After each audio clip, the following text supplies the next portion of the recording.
Good evening, Nova Nation. It's WXVU Sports Director David Szczepanski coming to you from just outside of the press room here at the Finneran Pavilion. A tough loss for the Wildcats tonight. Georgetown defeated Villanova 64-63. Makai Peavy with the game winner for the Georgetown Hoyas. He had 24 points. And Villanova, this was, a collapse for the Wildcats really down the stretch. Georgetown went on a 9-0 run to end the game in the final 2.5 minutes, and the Wildcats couldn't get any stops in the last couple minutes, and they really couldn't score. I mean, they were held to under 70 points. Eric Dixon had 29 points, was so close to getting to 30 points. Dixon did have another historical night as he passed Randy Foye for sole possession of 9th place in Villanova scoring program history. Jordan Longino also had 18 points in this game for the Wildcats, but besides Dixon and Longino, there really wasn't a whole lot of scoring for the Wildcats. Wooga Poplar was ejected in the first half of this game, early on in this game as well, in the first 10 minutes after he got into an altercation with Thomas Sorber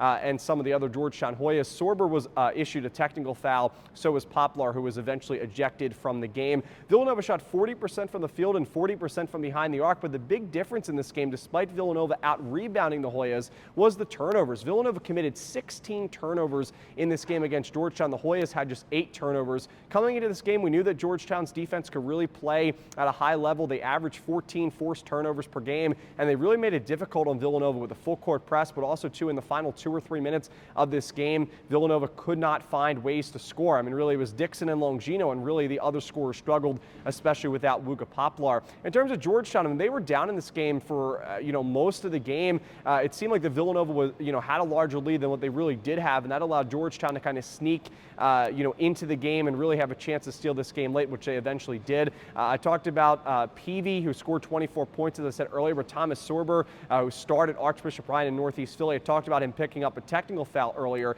but he really battled. I mean, he was out against DePaul on Friday with an elbow injury. He played tonight, had 15 points, had 11 rebounds, so a double-double for Sorber in his homecoming here in the Philadelphia area. But the Wildcats really just struggled down the stretch. Georgetown was able to put together consecutive stops, and we really talked about, or we heard a lot about Georgetown's defense coming into this game. They played really well down the stretch in this game against Villanova, but Eric Dixon continues to make history for the Wildcats as he passed Randy Foye for sole possession of 9th place in Villanova scoring program history. So congratulations to Eric Dixon. Unfortunately for the Wildcats, it did not end with a win and did not end well tonight at the Finneran Pavilion as the Hoyas shock Villanova tonight here on Monday night, Martin Luther King Jr. Day at the Finneran Pavilion.